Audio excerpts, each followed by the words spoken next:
I really like that. Welcome back. This is episode number 36 now of Man Sharpens Man with my cohort Charlie here. Welcome, Charlie. Hello.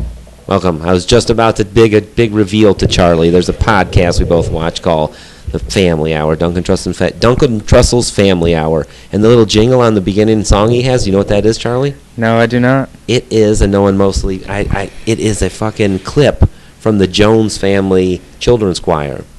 Do you know who the Jones family is? All the people that died of drinking the Kool-Aid down in South America? Oh, the Jonestown Massacre family. Oh, yeah. That's who I'm talking about.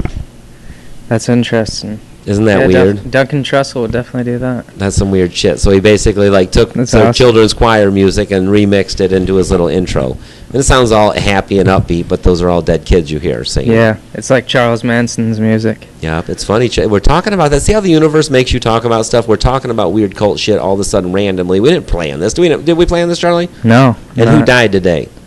Who? Charlie. Really? Yep, Charlie Manson. Oh, you didn't know Charlie Manson died today? No, I didn't know that. Yep, he died last night in his sleep. Well, he didn't die today. He died last night in his sleep. Man, I didn't know that. Yep. It's heavy shit, isn't it? Hard to deal with Manson's death. It's like, oh, rip. So many great T-shirts. What's the reaction to that? I don't know. I just was to celebrate, like, woo! Finally, the son of a bitch. Finally, no more. You know the last American Horror Story I've told you on this show a couple times. I was trying to get you to watch it, but the guy that was like the cult leader on that shit, he was mimicking Manson, and I often wondered if Manson watched any episodes of that because they had him dressing up like him with the swastika on the forehead and shit. Huh? Maybe. That Manson was crazy. Yeah. You want some Manson trivia that I learned today? Yeah. Because he died, and I heard something I had never heard before. He got set on fire in prison one time. Whoa. Damn. Yeah. And that will lead, that's going to end up leading, what that's going to do. I'm going to talk about how Manson got set on fire, and then it's going to lead me to a prison story for sure, because I just thought of some funny shit. But yeah, Manson got set on fire. They had taken some gas and what they did is put it in a light bulb probably and threw it in there, and it shattered above him, and then threw a match at him or something. But they set him on fire and tried to kill him once in there. Damn. You thought getting shanked or raped was a motherfucker. Try being burned to death, huh? Yeah. That would probably hurt. You know what'd be worse than that is getting burned to death while you were being raped by the devil. Probably wouldn't by the devil, yeah. Yeah, by the devil. He could make it last. Yeah. By the devil in the pale moonlight. You'd feel that. Not a white guy either. I'm talking about the real devil. Not like Donald Trump style devil. No, but I have a story about accelerants in prison, actually. I'd never seen anyone get burned up. I had heard of it a couple times, but they fucking took away our lawnmowers while I was in there. We weren't allowed to mow lawns no more. Not lawns. We weren't mowing fucking lawns, but we took care of the inside the prison. We took care of the grass using gas mowers, and they kept them locked up. Well, that's how people were getting gas. Even though they had locking gas caps and special precautions, and they watched them, people are so slick. They could just pop a hose off and soak a cloth and then wring it out in something and shit like that. You know what I'm saying? Mm-hmm. So they had little slick ways of stealing the gas, and then they were setting each other on fire. Because they don't take much gas on someone and light them on fire to fuck their day up. Yeah. Damn. So here's the thing, they took away the mowers. You don't even have to be there. Yeah. You just throw it and then leave. Yeah. And they took away the mowers. Here's the thing, the yard crew used to have two privileged ass inmates, two trusted dudes that they thought wouldn't do anything wrong. That's what the yard crew was made up of, because they had these big giant mowers, industrial shit, you know what I'm saying? Yeah. Well, all of a sudden they take that shit out overnight because they're tired of inmates getting set on fire. Well, we wake up the next morning and they have a bunch of fucking push mowers, an army of them Dennis the Menace ass, Eco Green. They just spin when you push the wheel type mowers. You know what I mean? And then guess what they had to do? Like a Vietnam style draft. They couldn't get motherfuckers on the yard crew. Huh. So they had a draft, and guess who got drafted to fucking yard crew? Probably you. Yeah, and it sucked balls having to push that mower. And that's pretty much the end of the story. Pushing one of those mowers is terrible. Oh, yeah. And then when you're doing it, it's some kind of they would line us all up like some kind of synchronized swim team and have us go in unison and claim it was the best way to get it done. It's we look like some fruits out here. Like marching band? Yeah. We'd be staggered. I've been in marching band. 1, 2. Oh, have you? Yeah. I've been in a mowing band. It was terrible. It's kind of the same thing. Yeah, making you just noise, have to walking just around. off. Yeah. At first, I band thought was it'd be fun. Like, Yeah. for 1 second, I thought it'd I be don't- fun. That's probably how marching band was for you. You thought it'd be fun for a minute? No, it was fun. Was it? Yeah. Yeah, it was. I didn't. That probably sounds sarcastic, but yeah, it was fun. Marching Actually, it band was yeah. fun. Just get stoned, And play Play the music and trumpet. follow somebody. walk around in front of a huge crowd. You probably didn't have to empty your spit valve nearly as often. Marijuana probably makes your spit valve less empty and less often, right? Yeah. That You just would get be- in a zone out there. I was an animal on the trumpet. An animal on the trumpet. I was can't even third imagine. chair in 8th grade. And then, I wasn't third chair in high school or anything, but I'm surprised you're still even trying after making third chair in 8th grade, Charlie. Surprised you haven't just been like, all right, I'm straight now. I'm good. You can call it in. no, I still a hard I still have my trumpet. I play it with a mute in because it's a bit loud, but Would you keep working if you just had millions of dollars? I wonder that sometimes. It's like, yeah, I would keep doing things, spending money so I could work. that's not work anymore. When you're spending money to work, that's called hobbies. Well, yeah, I guess so. I'd But do you something. can invest in something to get more money from something. True. And then you just call it work and pretend like you're important and shit, I guess is what people with money do, huh? I guess. There's just different types of work. I guess. I've always just been fascinated by people that keep grinding hard when they already have a bunch of money. It's like, why don't you just call it off? I think most do. I mean, I think that just. Why wouldn't you? Because I got If you plenty of earn it. money. I just want to, Yeah. like, write poems But and I eat think apples and those shit type now. of people, that most of them can't. They don't want to stop. Hmm. Like once you get to one thing, it's on to the next amount. Couldn't do it. Not everything I think do is that's for how money. it is. Like, I don't make shit for this podcast. I Yeah. appreciate doing stuff not for money. But I'm just saying, they still, like, some people still keep the same, like, shit job. Like I can understand yeah, if you're yeah. a rock star or That's- something. yeah. Like, it makes sense. Okay, yeah. Keep putting on concerts. It feels great to entertain 100,000 people, even if you don't need the money. Yeah. But, like, a But- lawyer, for instance, like, he's got a couple $1 million. He could sell off his big boathouse. He could sell off his lake house. He could quit having 3 fucking girlfriends. And he could just buy a regular $50,000 house like the rest of us and just live a regular life. And he'd have a big savings account and he'd never have to work again. Why does he keep being a lawyer with all this extracurricular shit? I don't get it, man. I guess if you're happy and satisfied with it, I guess you'd that's want what to it keep is. doing it. If you don't like I'm it, trying to encourage our listeners to why? drop out of society. If you got enough money that you could chat and you think you can make it to be about 75, just drop out right now. No, don't drop out of society. I don't mean drop out of society, but just going to work every day does suck, doesn't it, Charlie? It sucks Yeah. sometimes, doesn't it? yeah, A it little does. bit. I'm proud of you having a new job, and you got a job at a good place. Yeah, it's great. But just giving up your time, those are your, like, little life credits. They're dripping away gotta in do it. exchange for money credits. Got to do it now. You do got to do it. I told you I worked at Subway, didn't I, Charlie? Yeah. It was terrible. When you work at I would Subway at never- my age, it's fucking ridiculous. I'm balding and shit. I work at Subway. People walk in and ask me if I fucking own Subway. Yeah, and I was saying, like, it's set up for them to tell you what to do. To It's- walk in there and Oh yeah, be yeah. rude. Oh yeah, when people walk in, most people walk in that want to boss you around. Like, not Yeah. all Subway enjoyers of Subway are people that just want to boss another human That's- around, but there's quite a few that go in there because they're like, I'm about to be able to go tell somebody what to do for the next 5 minutes, Yeah. and I'm going to kind of get off on that. And I know there's people like that. Like, they'd come in, I'd be like, what kind of fucking bread you want? I wouldn't say fucking. I'd be like, what kind of bread you want? And, like, they wouldn't be able to make up their mind, and right away I'd make up my mind whether or not I liked them. I'd be like, I do not like this motherfucker. Yeah, it doesn't take long. How do you not know what kind of fucking bread you want?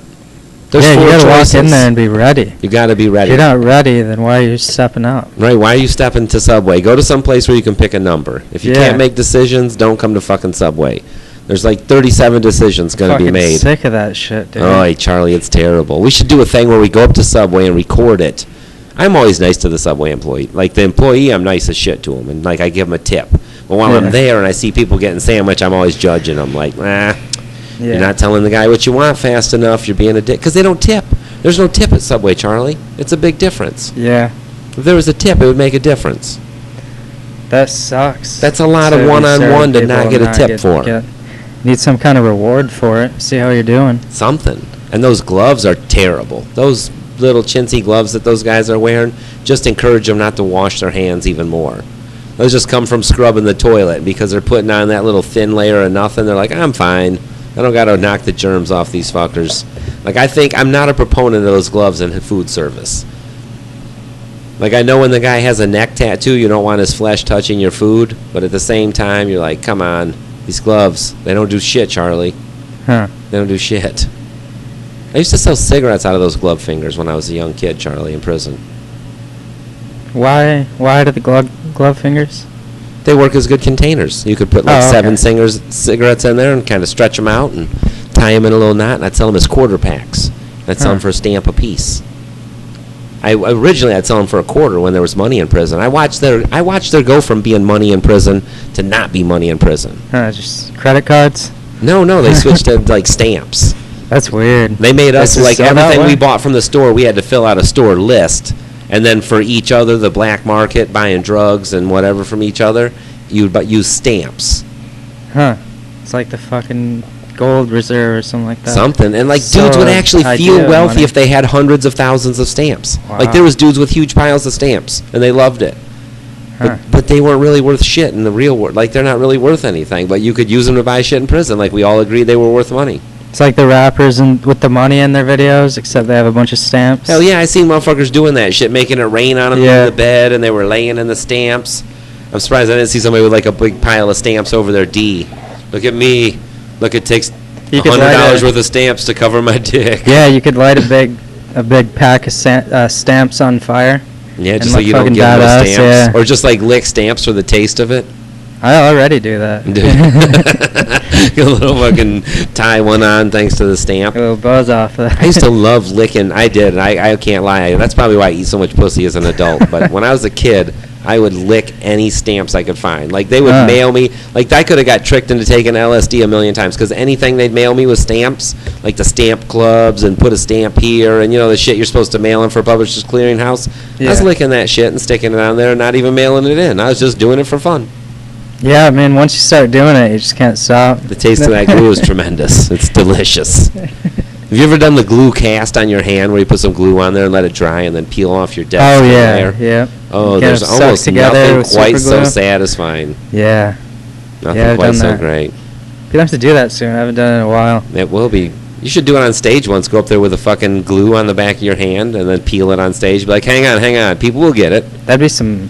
I could do some magic with that. Yeah, watch it. Hold on, I'm going to do a magic trick, and you could peel your top layer right off of your skin. Yeah, that was actually glue, though, I could get my fingers stuck together and then unstick them. Unstick them. You could get a finger stuck in your nose and then unstick it.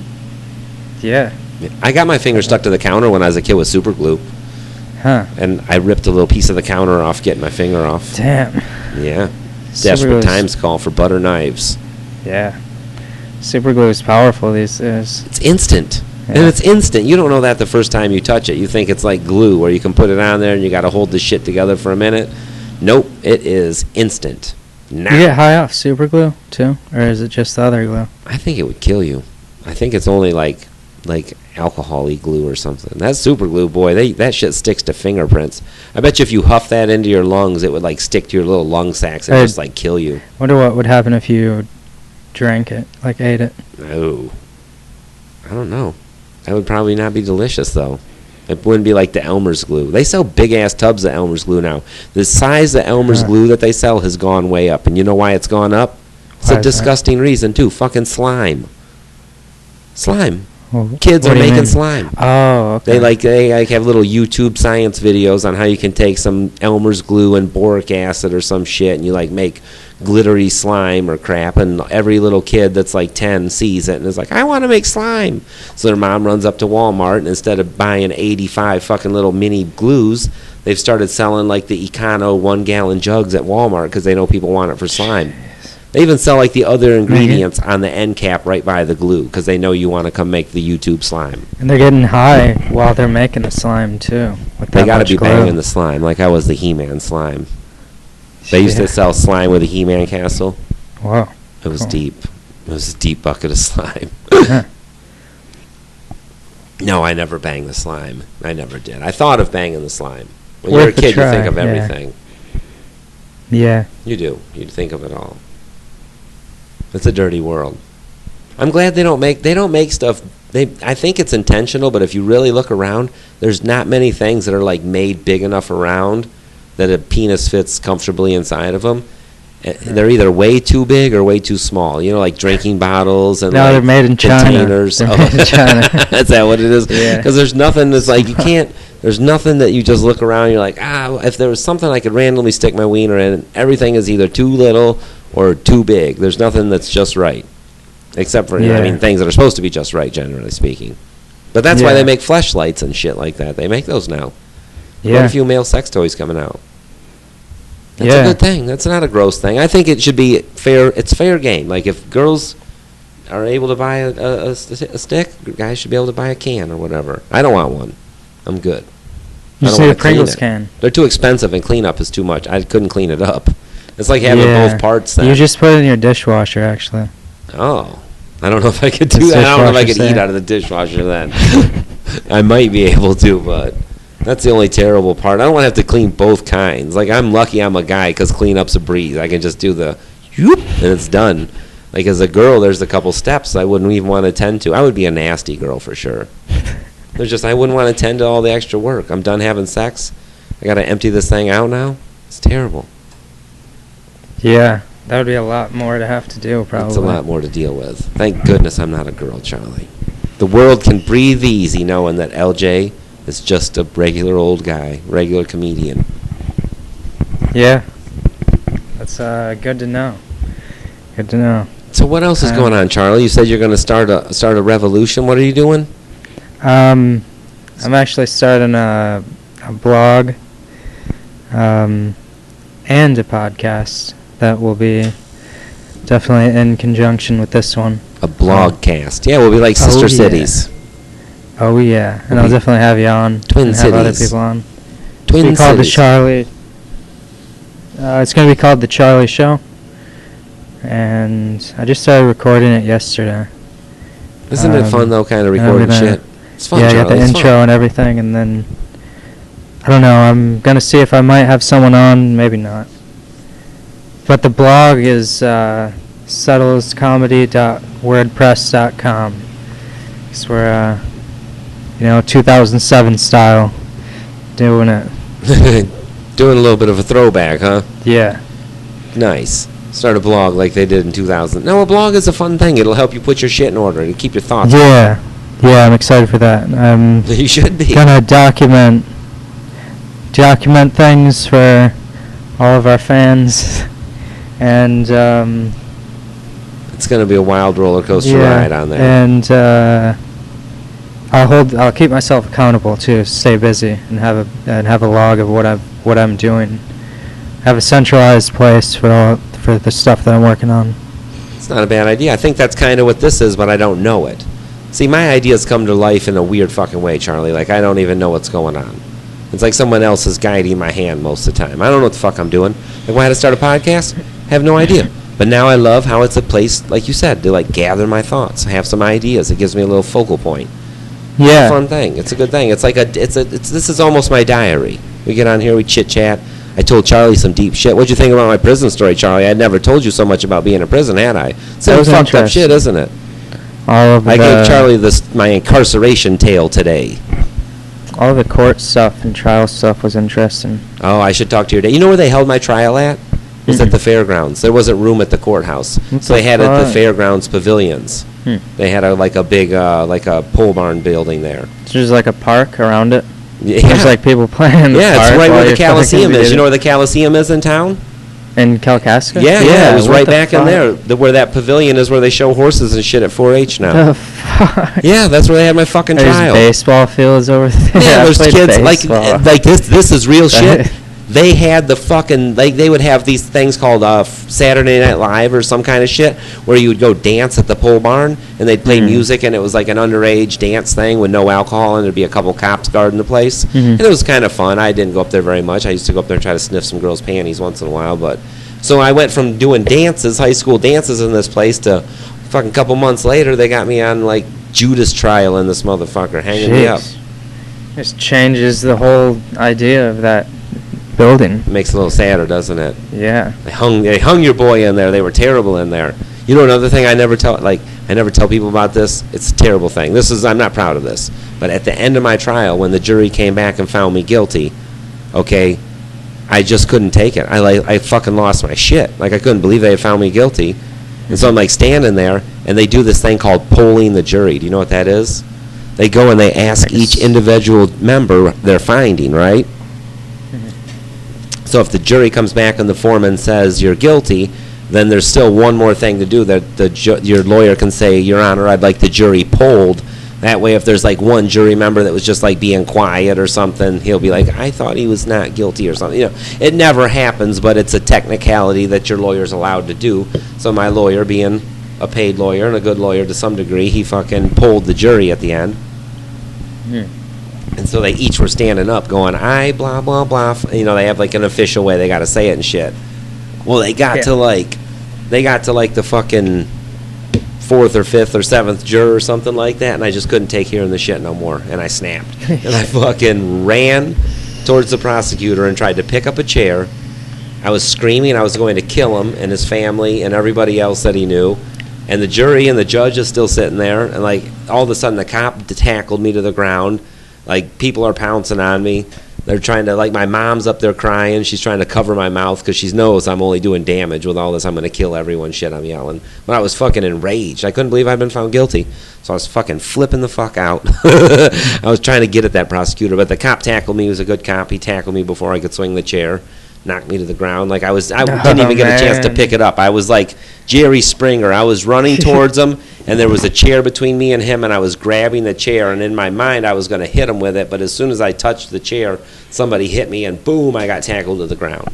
So that's a big chair to get hit with. No, it was. They were all folding chairs. We were at the pavilion. Oh, you're at the pavilion. Yeah, so it would have been WWF style. It would have been like Hulk Hogan coming across the top with a folding chair. This was not an official court. Like, I was in an uncomfortable, cold chair. Like, they made sure my shit was terrible. It's made for extra that, terrible. Yeah. They're just asking you to pick one of those. I felt like they were asking for a WWF one. Yeah. They fucking got one. I snapped. I was you so had a room fucking full pissed. of those. How can you not? So then a week or two later, when we were at sentencing and everyone wrote the judge a bunch of letters telling him how I wasn't a violent person and he shouldn't give me a bunch of time, it was the same judge that I just had, like, screamed in front of. I was going to kill everyone in the place and their families and stuff like that. So now it was his time to sentence me now.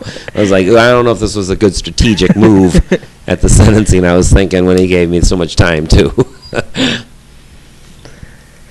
So I might have asked for a little bit of my sentence in a way, but how are you going to control yourself like that? Yeah, that'll happen. It'll happen in weird situations like that. Say things you don't mean sometimes when you're mad. Deep breath, deep breath. Don't tackle no one, John. Don't tackle no one. What'd you do if you were on the hook for something like that, Charlie? That's a lot of time. I think I'd be the opposite of that. You'd be terrified? Yeah, I'd be scared. I'd been scared for a long time at that point. I think I had been fight or flight for a long time, and I'd been in the flight, and then they finally pinned me when I knew they said guilty. They were going to put me in yeah, I would be mad if I was... I was outraged. Especially when you're innocent for it. Oh, that was the part. That was the part. That was what got me. Yeah, I would be mad about that. That was the part. Like, if I had done it and I was just going to court to be a lollygag, smart-ass, bullshit, try to get away with something, I'm sure the feelings would have been different. But the fact I was up in there for some nothing... And see, the problem is like, how many people you know that can actually watch a movie without asking you a stupid goddamn question in the middle of it because they missed something? Not very many. That's what I'm saying. Nobody's a good jury member. We're all fuckheads. Yeah, like, you don't remember the actual event. You just remember your last memory of that event. Exactly. These jurors were a group of fucking tingle-headed fuckheads. You could tell. I think that would be pretty... Well, it's Kalkaska.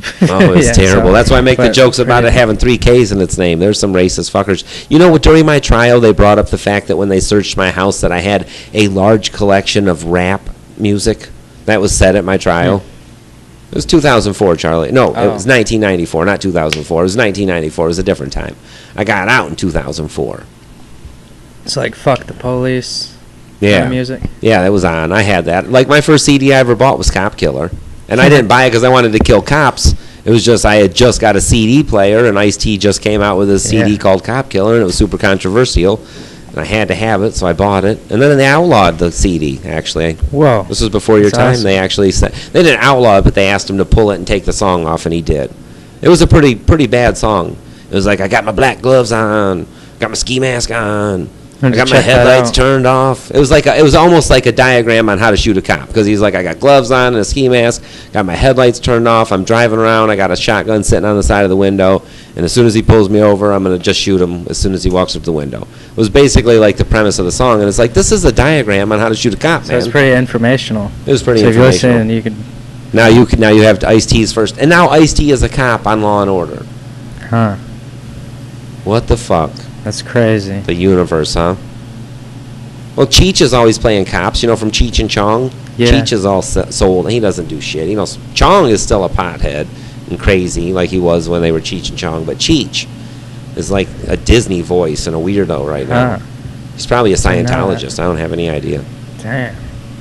Times are changing. Scientology. What a great religion. Jeez. Church of Scientology doesn't get enough credit. They do so many good things in the community, like Tom Cruise and Leah Remini, the King of Queens. Come on, they wouldn't be around without Scientology, man. They're just getting a bad rap. They got crazy good books with volcanoes on the cover and shit. It's a great religion, Charlie. It's not a cult. I don't know that much about it. I don't know shit about it besides that it's crazy cult. That's just what people tell you. Like, they got a lot of bad publicity. I'd like to learn a little bit more about religion and shit. Scientology is like religion mixed with a self-help course. Yeah, that's not really.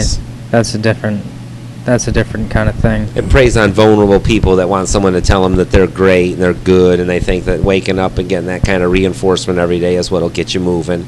Like, it's nice when people tell you you're doing a good job, but you don't need that shit. I've been told I was a fuck all my life, and I've been plugging along. Yeah, that stuff helps too. Yeah. You need both sides of it. Exactly. But you don't need some kind of self-help tape telling you, you can do this, you're the best. Yeah. All you need is man sharpens man. Come on here.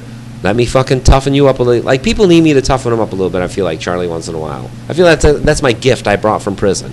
Yeah. I bring out a little toughness for everyone out here. It's like, toughen up. I have such a thin skin. I've been getting in fights since I met you, actually. That's what I thought. I figured you've been fighting a lot more. No, I've been teaching you the peaceful path of non-violence, but still, you still have to be tough to walk that path. Yeah. The non-violent path is the tougher path. Yeah, it is. It's not a tough thing to say that to a kid. They're like, whatever, Jesus. Go turn your cheeks. Cheek turner. I like the Buddhism stuff. It's super fucking relevant. I feel like the Buddhist stuff. I love Jack Kornfield. You ever listen to Jack Kornfield? No, I have not. Man, he's a great guy. You would love his shit. I don't know that much about it either, but I do like the things that I do know. If you listen to his little heart wisdom hour, you'd be like, this is it. Like, anytime I'm having anxiety or panic, I'll listen to that shit. I try to meditate in different ways. Well, if you listen to his shit is like meditating while you listen to it. Yeah. Because it's like a guided meditation almost. Like, he'll just talk about some shit that's very comforting. And ultimately, he'll just tell you you're going to die at the end, and you still find comfort in it. You're like, yay, that makes today a great day. Yeah, I like that kind of stuff, where they say that, too. Yeah, he's a good dude. The good things and the, I guess, so-called bad things. Yeah. However we... 10,000 joys and 10,000 sorrows, baby. That's what life is. You don't get no good without no bad. You don't get no cream without no, I don't know, squeezing a titty, I guess. Yeah.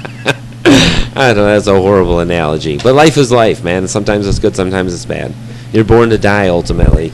Yeah, the bad times make the good times better. Sounds cheesy, but that's how I feel. I do, too. I don't feel like that during the bad times, however. Yes. That's during the good times when I'm recording podcasts and shit, I'm like, I'm so glad I was in a cell that one day. Man, this makes this podcast even a bit possible. It's hard to get into that mindset when you're feeling down. But sometimes I can at least tell myself that. I got a pretty good... I'm pretty lucky with that shit. I guess I've had a good brain chemistry or something, because even when I was in prison, I never got down much. Yeah. I just worked out all that. I think one of the parts of staying happy is taking care of your fucking body. Because when I was in prison, I was very focused on taking care of my body. I worked out a lot and shit, and I was always happy. Yeah. I think that little measure, I think it's a little selfish pleasure that everyone should satisfy. And it seems stupid, but it is. It's like taking care of yourself is almost a guilty pleasure nowadays in America. Like, people will give you grief for going to the gym. Like, oh, look at you going to the gym, trying to be cute. Yeah. Yeah. They do? Just got to do it, no matter what. Do it, no matter if you get grief or Gives a not. fuck. Doesn't So how long really has it been matter since what you've been other a mic, people Charlie? think. You've been doing comedy? Yes, I was at Louis on Tuesday, Where the hell is that at? Kalamazoo. Ah, that's where the moose head is or something? Rotten Cherries Monday, yeah. Rotten Cherries is Monday. tonight, isn't it? No. When is it? Next Monday? I think it's... Yeah, I think it is. Isn't this week Kamikaze? Maybe it's both. That's happened see. before. That has happened before. That'd be pretty weird if it was, wouldn't it? Yeah. I wouldn't mind, though. But, yeah, anyway, that would be nice. But I think it's Tuesday Kamikaze, and then Wednesday we will be at the Harvey's. K-Zoo. Where is that place? Tell me about this place now. Harvey's on the mall in Kalamazoo. I haven't It's a asked you bar. anything about it It's yet. a bar in Kalamazoo, and Ooh, I love upstairs bars. Upstairs they have comedy. Oh, nice. So it's an actual comedy room, huh? I mean, the place is a bar, but upstairs is meant for the comedy. So So people can bring their drink up there and sit and Yep. watch some shit? Yep, Oh, there's I a little like bar it. up there as well. I like it. Yeah, I've been there a few times. It's pretty fun. It's always a lot of good people out there. Hell yeah. That Elks Club that I was at on Sunday or Saturday, that shit was so much fun. I don't know what Elks Clubs are, but goddamn, I love them. I had a lot of fun up at that motherfucker. Oh, shit. So much I had to swear twice. Second and... Sorry, I'm trying to figure this out. Is Figure it out, today Charlie. Today's the 20th, so... It's the first day of the rest of your life today, the 20th, yeah. 1, 2, 3... Oh, okay, cool. Christmas is encroaching us, So- isn't it? So I guess it is... It's Kamikaze this week. Okay, cool. I was worried because I work tonight. But, Oh, so there is no cherries tonight. Good. yeah. Good. Nice to know. But yeah, I'm excited for Harvey's. Oh, I missed Rotten And, Cherries last week because I was sick. That's why I'm behind the times. Oh, yeah. I wasn't even there. Just came off my ailments. That was horrible, Charlie. I can't even tell you. That was a fucking... I'm a giant puss when it comes to having the flu. That shit almost killed me. Oh, shit. I haven't been sick in a while. But, damn, the flu would be bad. It was. I was fucked up. I was out of it. I just didn't give a shit about nothing. I wasn't answering my phone. I was just laying in bed watching TV. I was like fucking nuts to the world. I don't give a shit. I'm not doing shit. Then comedy night came up, and I almost went up and did the open mic at Rotten Cherries, and my wife just wouldn't let me. She's like, nope, you ain't doing it. You've been sick. You're not going to go infect everyone up there, do 5 minutes worth of jokes. You sit your ass down. Yep, sometimes you just can't. As long as you're going up there as much as you can. Yeah. Because you're there every single week, almost. Hell yeah. And I'll be back now. Oh, I'll be back now. But shit, we probably should. How long have we been? Let's look at this meter on this thing. We got a half hour in. I've been trying to keep these shows about 45 minutes. I don't want to go too long. I feel like I lose people in a couple hours. Like, I don't want to listen to this motherfucker talk for 2 hours. I feel like that's how it is. I feel like an hour is pretty good length for a podcast. I listened to Joey Diaz's podcast today. It's what had me talking so much about prison. He was on there recapping his, because he just did his 30th anniversary of when he kidnapped someone. He was in prison and shit. It's like, that's the big difference between like me and him, is that motherfucker was in prison because he kidnapped someone. I was in prison because a motherfucker lied on me and just some bullshit, you know? It's like, but don't think I didn't tell people in their lies. They'd be like, what are you in here for? I'd make up like the most James Bond sounding ass crime. Always. It's just a world of lies in there. I guess it's a different world. It is. People sit in the day room and try to convince you how cool they are, how much fucking money they had. Like, it's so stupid. Embellishment. Oh, it's so much embellish. It's so much embellish. But it's a funny world. It's kind of fun. Like, there's nothing wrong. It's like, on his podcast, he was pointing out the good shit. It's like, it is fun in there. Having a little cook-up and shit. Like, just all that little shit. You look forward to it so much that it becomes big shit. And then everything's cool. That's how you life just works. adapt, I guess. Yeah. Because you gotta.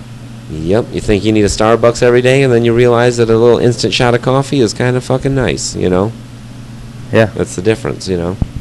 And there you're happy with an instant shot. Out here you need a Starbucks. It's all about perspective, Charlie. It's all about perspective. When speaking of perspective, what's your perspective on all this sexual harassment shit, Charlie? Do you got any titties you've grabbed in your past you're worried about coming out when you get famous?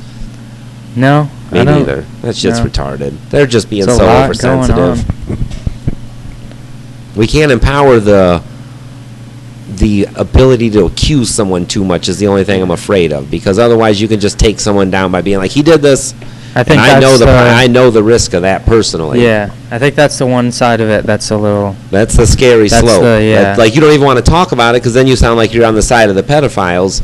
But I'm seriously not on the side of the pedophiles at all. I used to pick on child molesters. My thing is like you can't just give people the power to say this guy did some shit with no. Like, you need to at least say you were in the room with him. Like, someone's got to kind of factualize something in this thing, you know? And some of that shit doesn't have anything to stand on, so. It's good to happen when those things are true. Yeah. But I think with the accusations, I think that's where it's. Because you could say anything and it could catch. Hell but yeah. I think You most could of these pretend like I things that touched you to get on Man Sharpens Man. Yeah. Like, John he made me take nude pictures in the shed to get on Man Sharpens Man. You could just lie on me. Like, the pictures don't even exist is my point, you know? And it's like, But I think the things slope. that are coming out are turning out to be truthful. Most they of them. are. They are. And it's good that they're coming there's out. probably good ways of figuring out what is true and what is not I think true. it coming out, it might help people realize the importance of getting right to the core of shit when it happens. Be like, this guy just touched me. As soon as I get away from this creep, I'm going to tell people about this shit. Not in 20 years when he's famous or some shit. I'm going to tell people right fucking now because this shit is wrong. That's the other scary part. It's like, what if you get touched by someone that's not famous? Are you just going to keep your mouth shut? You know, because only people are coming out against all famous people. It's like, I want to hear a story in the news almost where it's like, Tammy finally came out on her uncle that touched her when she was a kid. You know what I mean? And he got in trouble. That still happens. Well, I hope so, because that's the problem. That's the problem. I hope it's just not justice for the rich. You know, that's where. I mean, you just see it because it's the rich, I guess. I think. Yeah, they garner the media attention, I guess. Yeah, it's big news. Well, let's hope. Let's hope. Hope sexual harassment can stop. Yeah. Or not. The harassment is bad, but the assault is the next fucking level. That's even worse. Like, I mean, I've been borderline sexual harassment when you hit on a girl every time you do it almost, right? I mean, you don't have to walk up like, hey, baby, let me smell your fucking panties. But, I mean, still, just the act of saying, hey, would you like to go out with me sometime? I mean, in a way, you're basically saying, hey, do you want to fuck me someday? You know, right? Yeah. So, I mean, it's almost, like, you're almost crossing that. And it's like, we're not trying to drop it back to the old days of gentleman chivalry where you have to go and, my lady, may I have your hand for the evening? I mean, people still want to be able to ask a lady out in a whatever. I mean, I'm fucking probably stepping out of my even bounds a little bit, but you know how you ask someone out. You don't just do it all. Like, how'd you ask your girlfriend out, Charlie? Did you send her a picture of your D or something like most young people today? No. But I'm saying that's super common, though, isn't it? Tinder and to ask shit someone like that? out, but Have you been asked for a dick pic before? Has a girl been like, hey, send me a picture of your dick? Yeah, I have. Like girls have asked you that before? Girlfriends I've had, yeah. Right. Oh, but once they're already your girlfriend? Yeah. Never like a girl that was potentially like, oh, I might date her, and she's like, oh, send me a picture of your dick first. No. No? There's a measure of that going on, Charlie. That's fucking Tinder-y kind of world in some sectors. Yeah. It's kind of weird. I'm old-fashioned, man. Don't worry. I'm old-fashioned. I'm old-fashioned, too. I'm not trying to. That's shit. Like, when you're a kid, you think that shit might be cool, but I'm old-fashioned. I'm not trying to fuck the world. Like, what? That shit's retarded. There's so many guys on there that think they're going to have 100 girlfriends. That shit makes me mad. I got a daughter, is why I even talk about it a little bit. It's because it's like, I got a kid. I hate that shit. It's like, she's not on there currently, or I don't know if she's ever been, but I'm just saying, she feels compelled to look at shit like that almost. Like, that's just in her realm to date. You know, it's like, what tool am I going to use to find a mate? And a bunch of girls think they can go on Tinder and find a boyfriend, and then a bunch of boys think they can go on Tinder and just find girls that want to fuck tonight. Yeah. Which is it's kind of a joke premise that a bunch of comedians use over and over. I'm starting to notice too, but it's what it is. It's like girls on there looking for Prince Charming, but you're looking for him in a goddamn sewer. And then everyone's getting mad that Prince Charming lives in the sewer. It's the only place you're looking. I guess is what I'm saying. Like, the sexual harassment is being encouraged in the world.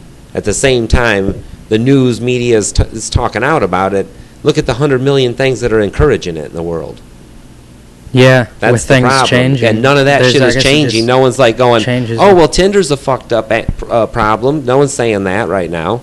They're just saying, oh, these guys in particular were creepy back in the day when it was, and you know what? It was normal to be creepy back then to some degree. Like, I wasn't creepy back then. I wasn't even fucking dealing in the game back then. But I'm just saying, if you listen to the way people talk, apparently it was like a different world. You slapped your waitresses on the ass kind of world, And that shit's not right. I'm not in any way speaking up for it. I'm just saying, look at the world we live in now. In 10 or 15 years, people might look at this world and be like, look at these guys. They had websites where they were trying to prey on women, fuck them. You know what I mean? Like, you could easily just look at the way we live right now and say it's a very sex-based, woman-demoralizing situation. I guess when you look back on things, you can kind of figure it out better. It's not just rich, powerful men touching their secretaries. Yeah.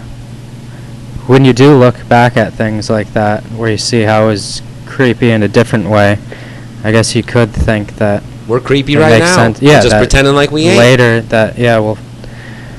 Because people are going to look back on 2017 right now and be like, well, it was a different time. Just to meet a random person on the internet and fuck them in the bathroom of a Shell station, it was kind of normal. I'll look back at a lot of things and think, what the fuck was going on? Yeah, exactly.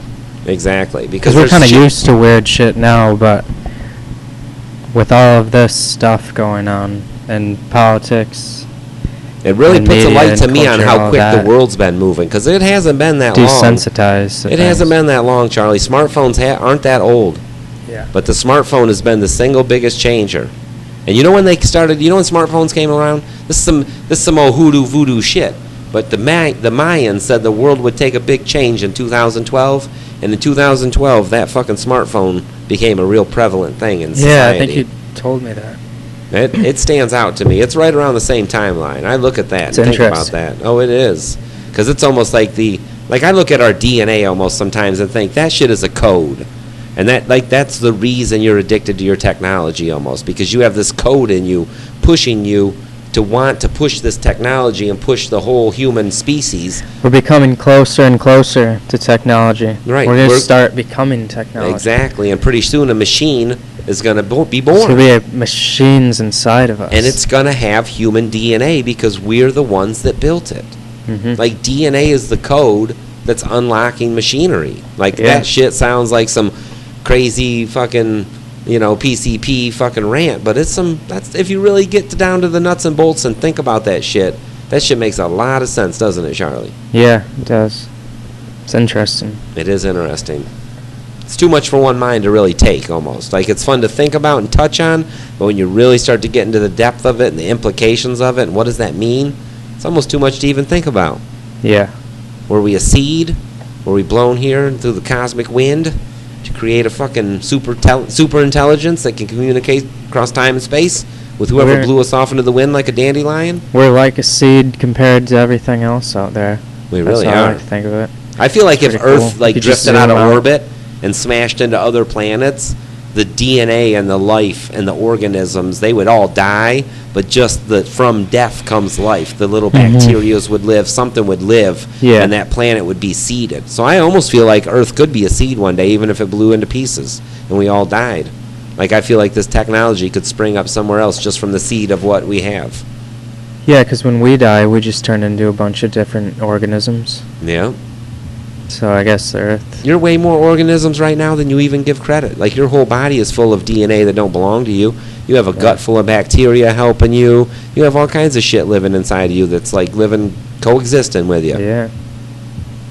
It's a creepy world. Creepy world, Charlie, that we live in. When you really start to look under the surface of it, it's pretty eerie. But it's eerie and beautiful. Yeah. Eerily beautiful. I guess... It's almost like it was designed. I think that's the eerie part of it. When you look at it and you know that it was designed by some kind of something. Yeah. Someone. Something designed this shit. There's a purpose, Charlie. So for all of our Man Sharpeners Man listens, don't forget, there's a fucking purpose to life. God damn, Charlie, you been getting enough sleep, man? What are you, banging and snorting and staying up all night and shit? You partying like a rock star? Got some coffee in me, but man. Yeah, you should have dumped that shit in your lap. Probably woke you up better. God damn, you look tired, Charlie. So you got to wash some dishes today, huh? Yeah. Don't worry. This Wednesday we'll be on stage and we'll be superstars. That's the excited dualisticness. for Tuesday and Wednesday. Yeah, that's how life is. It's 10,000 joys and 10,000 sorrows. Oh yeah. Anyhow, well, this is Man Sharpens Man. This has been Man Sharpens Man. We're gonna sign off. All right, Charlie, tell him bye. See you later. Peace, pot, and microdot.